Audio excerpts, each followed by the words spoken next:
Rite Cleveland Marathon, Half Marathon, and 10K Expo. And guess what? This is the Rite booth, and it's hopping. And Lisa Pelfrey, you're here. Can you tell us what's happening? We're doing multiple health screenings. We're doing blood glucose meters, readings, cholesterol. They're doing BMI, which is body mass index, also blood pressures, and there's a vitamin profile that's available, which is really neat. It's based on your lifestyle and what your health goals are, and the supplements then that we can recommend to help you reach your goals.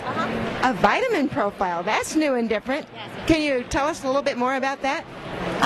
Basically, it's a questionnaire where you answer some questions, and then we have a computer program that can help you just herbal supplements as well as vitamin supplements to help you reach that goal. Okay. And the BMI is always interesting to runners because they don't want any. Yes, we've done a lot of those. So there's been a line for 2 straight days now. We've had a lot of screening, so it's been a very positive thing. Well, it's one of the things that we're all advised to get, and some of us know ours is too high. But what's the sort of goal somebody should strive for in terms of a BMI, and also, technically, how do you do it? The BMI is based on, we use the calipers. It's kind of based on the water content and electrical current. So to figure out what your actual goal is, it's different obviously for women and men. Women have a little bit more leeway because we have a little more fat tissue in places. But we've had a lot of runners that, I mean, they're on the low to, just appropriate range. So it's a very good tool for them. It sure is. The elite runners really have very small body mass index, don't they? Yes, they do. And we've also seen, when we're doing blood pressures, just some incredible heart rates. Low blood pressures, but also very incredible heart rates. So definitely some very in-shape runners.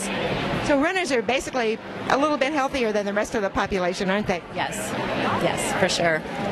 Well, Lisa, thank you so much for what Rite does for the community and for this race. Thank you so much. Happy to be able to do it. Thank you. You're welcome. We're here at the Rite Cleveland Marathon, Half Marathon, and 10K Expo with Bill Ewing, who is with the Detroit Free Press Marathon, and there's always a lot of really exciting things going on at this race. It's one of my favorites.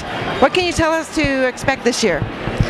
Well, we're certainly expecting another record crowd. We're planning for up to 21,500, which is up about 10% over last year's numbers. So that's what we're planning for, and we certainly hope to get it. So far, our numbers are up, as are many of the events across the country. So the running industry is doing very well right now. Well, it sure is, and there's a lot of reasons for people to think about running Detroit, because you've got the Ambassador Bridge, you've got the Detroit-Windsor Tunnel, the underwater mile, you've got running around Belle Isle, Indian Village, you've got waterfront, you've got everything going for it. That's almost, Jenny, we've got almost everything. Certainly the attraction is the international aspect of the race, and we're grateful for the City of Windsor to help us pull that off each year, as well as Customs and Border Protection who allow us to cross each year. And so we're very happy to do that, and the underwater mile is certainly a favorite. We're here at the Rite Cleveland Marathon, Half Marathon, and 10K Expo, and we're at the Niagara Falls International Marathon booth with Ruth. And Ruth, you've got new stuff happening this year. Can you tell us about the relay? We do. It's a 2-person relay. It's actually designed to be a 2-year event. In that the medal that we've designed, the person who runs the first leg will get one depicting, because they start in the U.S., will depict that portion of it. They'll hand off to the person who will run the second half, which will have a Canadian.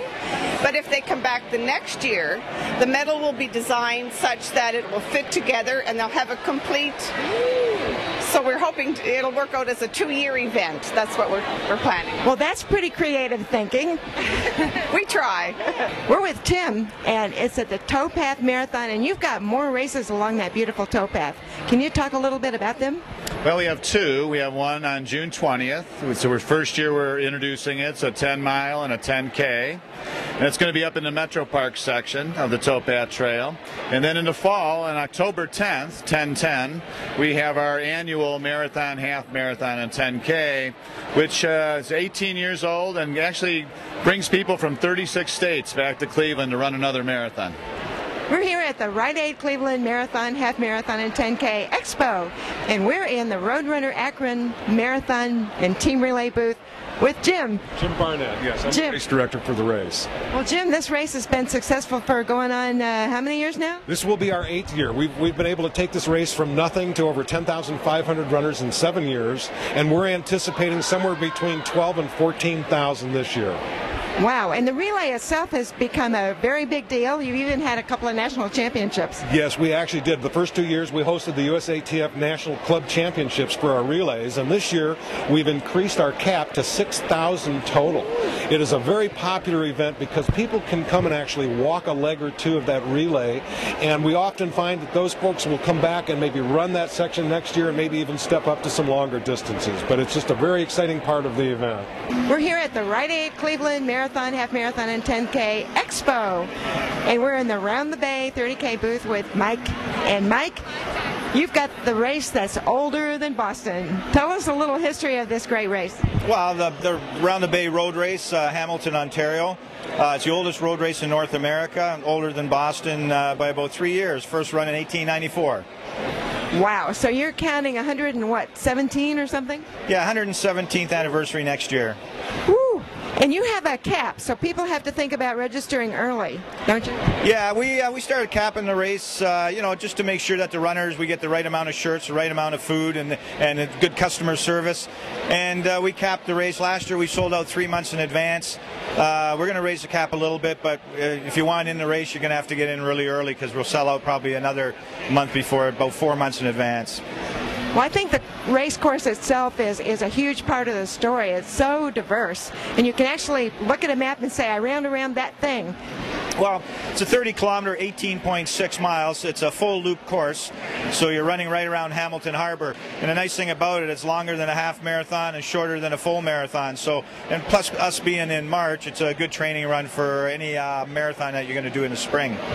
We're here at the Rite Cleveland Marathon and Half Marathon and 10K Expo with David from Scotiabank Toronto Waterfront Marathon. Well, I'll tell you, it's one of our favorite marathons, and you say it's flat, fast, and festive. That's right. So tell us a little bit about what you can expect this year. Well, this year it's going to continue to be just as exciting as it was last year. Looking at over 23,000 participants this year. Very flat course, even more entertainment along the way, so it's going to be very exciting. We hope you enjoy the show.